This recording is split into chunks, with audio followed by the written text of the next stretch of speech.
क्लासिकी chicken rap recipe. घर पर बनाएं मज़ेदार और आसान चिकन रैप।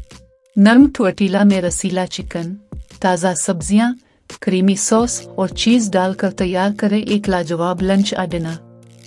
अज्जा 2 बोनलेस चिकन ब्रेस्ट ग्रिला पेन फ्राई कटे हुए, 4 टॉर्टिला, आधा कप मायोनीज और लहसुन की चटनी, 1 कप लेटिस सलाद के पत्ते कटे हुए, 1 टमाटर कटा हुआ, 1 खीरा कटा हुआ, आधा कप कटा हुआ पनीर। हिदायत: टारटलेस को पैन पर गर्म करें।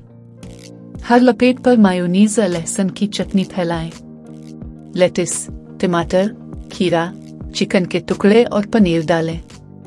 मजबूती से रोल करें, आधे हिस्से में काट कर सर्व करें।